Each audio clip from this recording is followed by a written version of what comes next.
Si yo te pregunto por personajes incómodos para la dinastía Borbón, seguro que alguno o más de uno se te ocurre. Enseguida seguro que hablamos de ellos, pero antes quiero presentarte a Luis Fernando de Orleans y Borbón. Infante de España, más bien exinfante, y que sabe de exilio. ¿A que esto también te suena? Es el protagonista de un libro que se llama El hijo de Eulalia y hoy charlamos con su autor, Eduardo Álvarez. Muy bienvenido. Hola, ¿qué tal? Encantado de estar aquí. Tengo aquí el libro El hijo de Eulalia, Luis Fernando de Orleans. Calificativos no le faltan a este personaje. Cuéntanos, ¿quién es este infante maldito de España? Es un personaje muy desconocido de la dinastía y ello a pesar de que estamos hablando de alguien que fue miembro de la familia real. Él es el segundo de los hijos de la infanta Eulalia. Por situar un poco a quienes nos estén ahora mismo viendo, la infanta Eulalia fue una de las hijas de la reina Isabel II. Entonces, el protagonista de mi novela, cuando nace como infante de España, como infante de gracia que se decía entonces, por aquello de ser hijo de una infanta por derecho propio, como era doña Eulalia. Y aun habiendo sido un miembro de la dinastía, un miembro de la familia real, bueno, pues es un personaje que tuvo una vida apasionante. Él fue un heterodoxo absoluto y él fue un Borbón Orleans Borbón que protagonizó toda clase de escándalos. No se dejó ninguno. No se dejó ninguno. Tuvo una vida disoluta, tuvo una vida de auténtica novela que ahora para poder escribir yo esta obra pues hay que reconocer que me ha venido muy bien, pero en su momento generó tantos escándalos, generó tanta polémica que su primo, el rey Alfonso XIII, le terminó despojando del título de infante, le terminó expulsando de la dinastía, expulsándole de la familia real y por eso, como tú bien decías en la presentación, él muere ya como no infante, él muere como exinfante, sí. y esa es una de las razones por las que es un personaje tan desconocido. Sí, porque además no le dejaron volver a España, sus restos mortales descansan en Francia todavía. Sí, están en París, por desgracia yo digo que está sepultado bajo la peor de las losas, que es la losa del olvido, y de alguna forma, bueno, pues yo en mi, lo más modestamente que puedo, pues con esta novela también creo que estoy contribuyendo un poco a quitarle esa losa del olvido y a que de nuevo Luis Fernando de Orleans pues sea un personaje conocido para la ciudadanía, ¿no? para la población. Como bien dices, él no se escondía y era muy famoso en ese París de la Belle Époque, de los años 20. Era homosexual declarado en una época en la que ser homosexual pues es una cosa que se ha muy a escondidas. Además consumía droga, le detuvieron por traficar disfrazado de mujer, creo que fue en Portugal, incluso estuvo envuelto en un asesinato. Menudo personaje. Lo del asesinato no exactamente, en una muerte. Sí. Ese es uno de los pasajes más escabrosos de su biografía. Lógicamente es uno de los momentos más escabrosos de la novela. Yo tampoco quiero destripar ese suceso en concreto demasiado para no hacer del todo spoiler, ¿no? Sí. Por si alguien está interesado en leer la novela. Pero es verdad que ese es uno de los episodios más polémicos que adornan la biografía de este infante, y digamos que ese fue el gran detonante, el gran escándalo por el que, como decía yo hace un instante, su primo, el rey Alfonso XIII, termina retirándole de la familia real y termina despojándole del título, ¿no? de su dignidad de infante. Digamos que este Borbón tiene todos los elementos para caernos fatal, pero llega un momento en el que tenemos que replantearnos porque en esa investigación que tú haces descubres que durante el nazismo se dedicó a ayudar a algunos judíos y a algunos homosexuales a librarse precisamente de un futuro que no era nada halagüeño para ellos. Es verdad que ese es otro episodio sobre el que, por desgracia, ojalá tuviéramos mucha más documentación de la que nos ha llegado.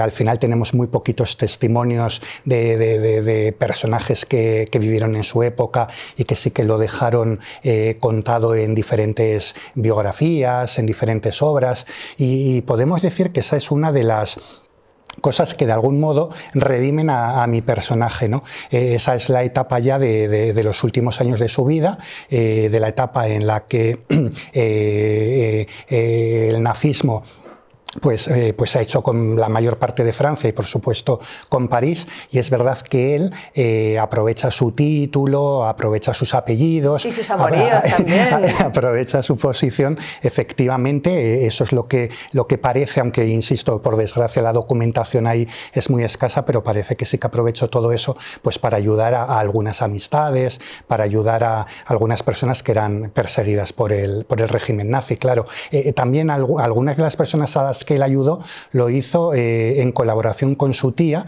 con la infanta Paz. Ella vivía en Alemania, y de la infanta Paz también se sabe que también ayudó a huir de esa persecución nazi a algunas personas. La verdad es que son gestos de una grandeza extraordinaria que de alguna forma, claro, redimen de tantos escándalos como protagonizó Luis Fernando.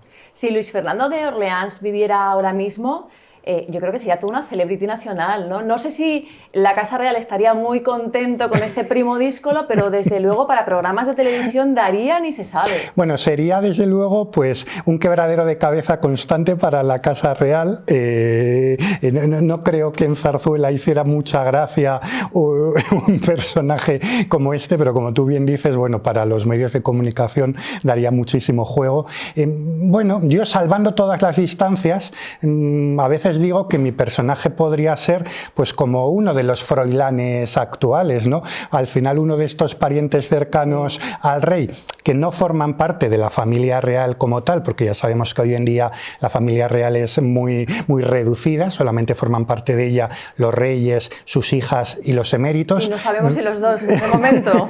pero bueno, sería un familiar muy próximo al rey, que haría, como bien dices, las delicias de los medios, haría las delicias pues imagínate, en las redes sociales triunfaría, ¿no? Sería trending topic continuamente, y bueno, ese es el paralelismo que de alguna forma se puede trazar. O sea, que nos lo podemos imaginar, por ejemplo, tomando copas con Froilán y con Victoria Federica en esa nueva vida de celebrity. ¿Les haría competencia o crees que encajarían bien ahí, harían un triángulo mortífero de la noche madrileña? Seguro, yo creo que encajarían perfectamente. Qué bueno el personaje. También te he leído en una entrevista, y quiero decirlo literalmente, dices, fue un miembro muy incómodo de la familia real, pero no más de lo que hoy lo son otros eslabones de la dinastía. ¿De qué eslabones estamos hablando? Bueno, es que de alguna forma yo creo que tú has hecho ya la alusión velada.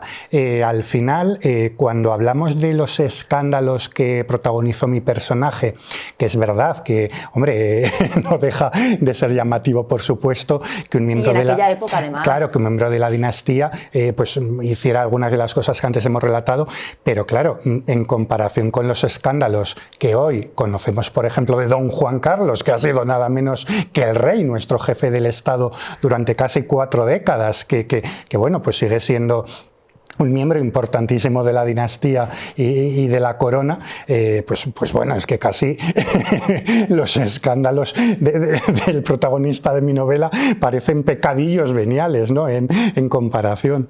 Tú escribes este libro, creo que durante el confinamiento, ¿no? Hay una página, no he avanzado mucho, ya te digo que tengo pendiente leerlo, pero hay una página donde hablas de la reina Isabel II y de su exilio, que me gustaría leer. No voy a destripar nada, son 6 líneas. Dice, ¿cómo añoraba Madrid, ella tan castiza? Seguía pensando en un regreso definitivo a España que, sin embargo, nadie en la corte deseaba. Y así se le iba el tiempo en la capital de un país que no le hacía maldita la gracia. Comidas incomestibles y con un idioma que ella apenas chapurreaba ni se esforzaba en aprender. ¿Tenías en la cabeza a Isabel II o a don Juan Carlos I? Porque yo lo leía y me parecía que estabas describiendo lo que probablemente puede sentir el monarca emérito refugiado en Abu Dhabi. Es que, fíjate, esta novela cuenta las andanzas, la vida de este personaje y, bueno, y de los familiares, digamos, más próximos a él, porque tiene mucho coprotagonismo en la novela, por ejemplo, la infanta Eulalia. Enseguida vamos a hablar también de ella. Bueno, es que menudo personajazo. Sí. Esta novela, nos muestra un trocito de la historia de España de hace un siglo y de la monarquía de hace un siglo, pero es que se pueden trazar tantos paralelismos con situaciones de la corona actual, con situaciones de la monarquía de hoy. El pasaje que tú acabas de leer, pues obviamente nos remite a esa situación por la que está atravesando ahora mismo don Juan Carlos, y es verdad que él mismo, esas informaciones, los que más o menos cubrimos informaciones de Casa Real y los que seguimos muy de cerca todas las cosas que tienen que ver con la dinastía, sabemos que es una de las cosas que a él, a don Juan Carlos, más le preocupan y más le obsesionan, el terminar sus días como les ha ocurrido pues a tantos otros miembros de la dinastía, a la propia Isabel II que tú mencionabas, o Alfonso XIII, es decir, le obsesiona el acabar los últimos años de su vida pues en una situación de expatriación. No se puede llamar en realidad de exilio, pero bueno, no deja de ser un exilio encubierto, ¿no? Y ese es uno de los paralelismos, pero hay tantos. Por ejemplo, estos días que se habla tanto del posible divorcio de la infanta Cristina, bueno, pues hay que decir que en la novela mencionaba yo a doña Eulalia. Doña Eulalia fue la primera infanta de nuestra dinastía que quiso divorciarse. Es decir, la novela está llena de episodios, llena de situaciones que se pueden establecer paralelismos con la actualidad, y yo creo que es inevitable que mientras uno va leyendo las páginas del libro esté pensando en situaciones de hoy, ¿no? Del año 2022. Tenemos que recordar que es una novela histórica, que tú has novelado algunas cosas, pero que básicamente lo que se cuenta está totalmente documentado. O sea, que no es que tú te estés recreando con la situación actual, es que la situación actual se parece mucho a esa que vivieron estos Borbones en el pasado. Eso es. Yo lo que he intentado, en la medida de mis posibilidades, lógicamente, es ser lo más fiel posible a esas huellas documentales que nos han quedado, ¿no? Que nos han quedado de mi protagonista, que nos han quedado del resto de los personajes que aparecen en la novela. He tratado en ese sentido de ser lo más riguroso que he podido. Mi interés es el de que quien se acerque al libro, quien lea esta novela, quien lea esta historia, pues también aprenda, ¿no? Cosas de un trocito de la historia de nuestro país, de la historia de nuestra monarquía, lógicamente, claro, pues con el formato de una novela, con el envoltorio de una novela que te permite determinadas licencias, pero insisto, básicamente tratando de ser muy riguroso y de ceñirme mucho a esas huellas documentales. Decías tú, la infanta Eulalia intentó separarse porque a su marido le iban mucho los líos de faldas. Y no sabemos, bueno, voy a decir que no sabemos si al marido de Cristina también le pasaba lo mismo, de la infanta.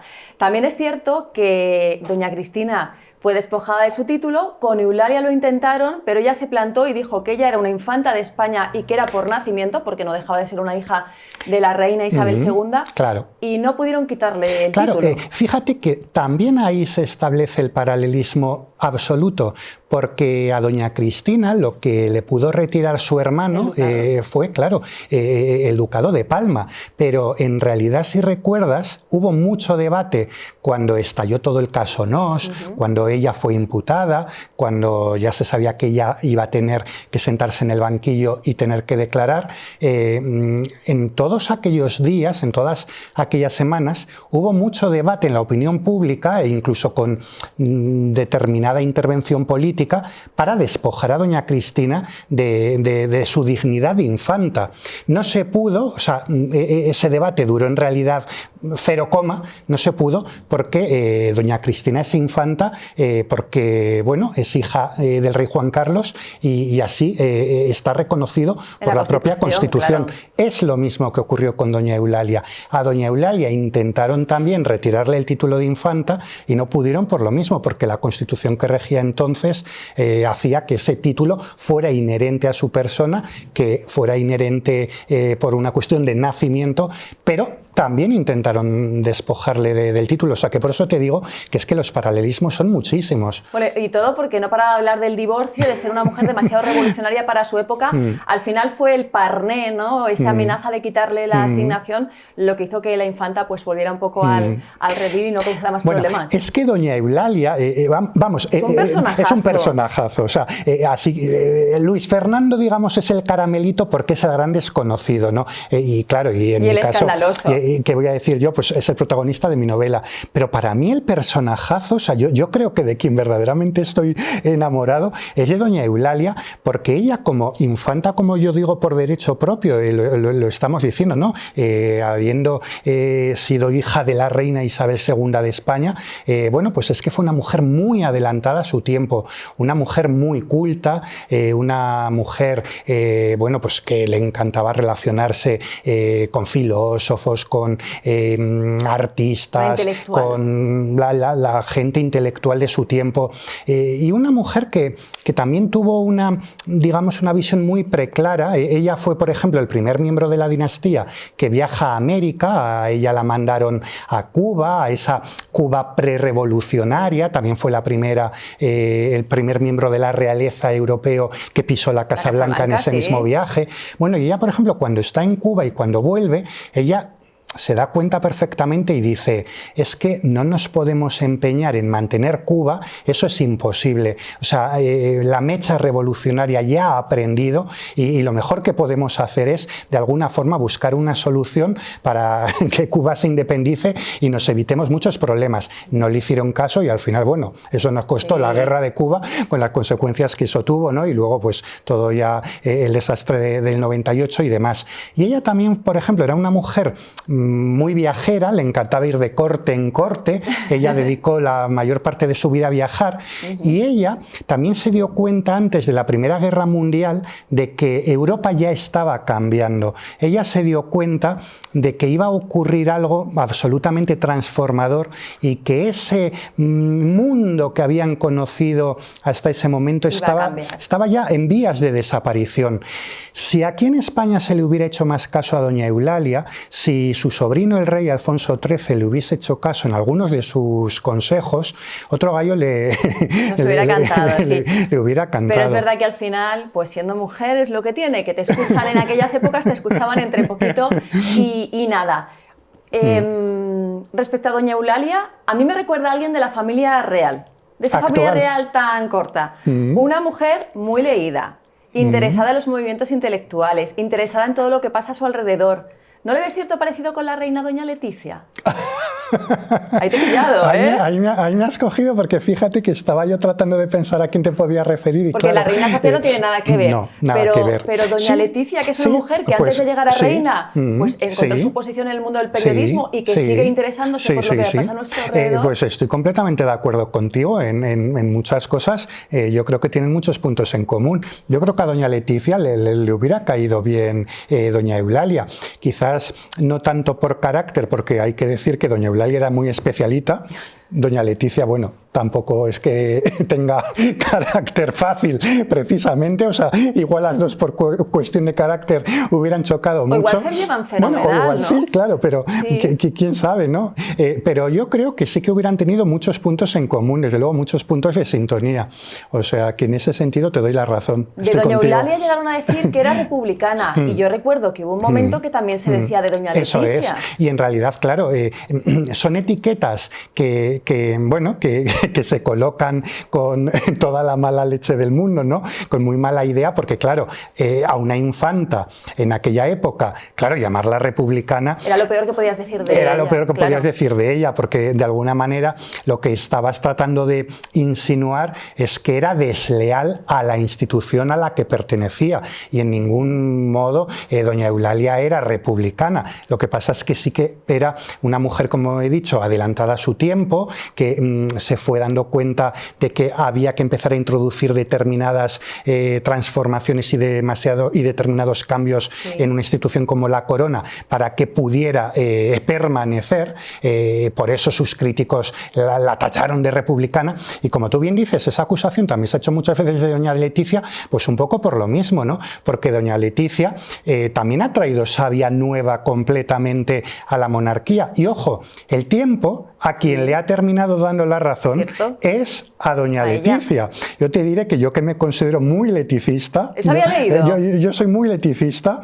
De hecho, creo que no es exagerado decir que quizás sin un personaje como Leticia, con todo lo que ha pasado en la institución en los últimos 15 años, igual no sería muy exagerado decir que hoy en día no tendríamos monarquía.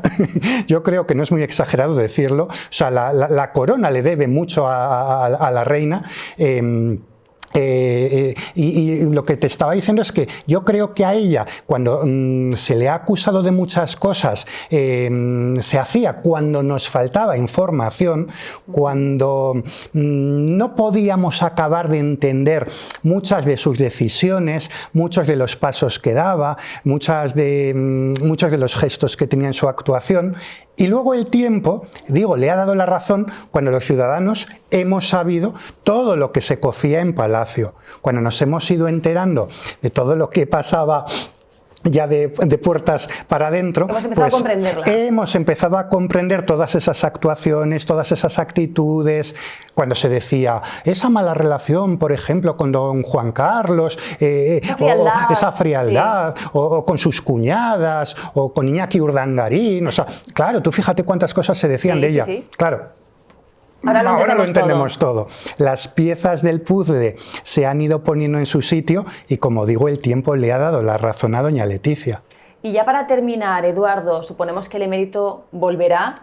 ¿Qué ocurrirá cuando vuelva con la familia real, de la que todavía forma parte? Lo explicabas tú, y sobre todo, ¿qué actitud tendrá que tomar? Porque bueno, en este país se han desvelado una serie de cosas que estaban debajo de las alfombras, y la recepción ya no va a ser la misma. Es que, claro, aquí hay además que distinguir dos planos, porque es verdad que en el plano penal no cabe ningún reproche, en el sentido de que la propia Fiscalía del Tribunal Supremo está a punto de dar carpetazo, a punto de archivar las 3 investigaciones prejudiciales que hay en marcha. Esas se van a archivar y, por lo tanto, desde el punto de vista penal, no cabe hacerle ningún reproche a don Juan Carlos. No se han encontrado indicios por los que se le pueda acusar absolutamente de nada. Claro, ese es un plano. Pero dicho eso, ahí está. Luego, claro, está el otro plano. ¿Sabemos que su actitud ha sido absolutamente no ejemplar? Por supuesto que lo sabemos. Es decir, sabemos que ha tenido unas actitudes, unos comportamientos, que ha hecho durante muchísimos años de reinado muchas cosas que nos producen verdaderamente vergüenza. Dicho eso, yo creo que el rey Juan Carlos tiene que volver a España. Antes hablábamos de esos últimos años del exilio de Isabel II, o yo mencionaba los años del exilio de Alfonso XIII. Yo creo que eso no se debiera volver a repetir con don Juan Carlos. Por eso yo creo que él sí tiene que volver a nuestro país, pero claro, no puede volver de cualquier manera. Y yo creo que él es el primero que tiene que regresar cuando esté dispuesto a hacerlo, haciendo el menor daño posible a su hijo y a la institución que encarna hoy su hijo. Es decir, cuando él de verdad esté dispuesto a regresar a España y mantener, digamos, una actitud de auténtica discreción. Un perfil muy bajo. Un perfil muy bajo. Cuando él esté dispuesto a eso, será cuando yo creo que en Zarzuela le dirán: Majestad, pues, te esperamos aquí. Venga usted aquí, le buscaremos acomodo. No se sabe dónde, porque lo que tampoco sería de recibo es que él volviera a residir en la Zarzuela. Eso yo creo que está bastante descartado. Bueno, por fortuna en España tenemos un patrimonio nacional riquísimo, y seguro que una ubicación acorde a su papel de rey emérito le podemos le Sí, podemos encontrar. Me seguro. quedo con ganas yo de preguntarte más cosas, pero se nos ha acabado el tiempo, Eduardo. Muchísimas gracias, un placer hablar contigo, que además es uno de los periodistas que más sabe de las realezas europeas. Así que nada, cuando quieras vuelve y mucha suerte con este libro, con El hijo de Eulalia. Gracias. Muchísimas gracias.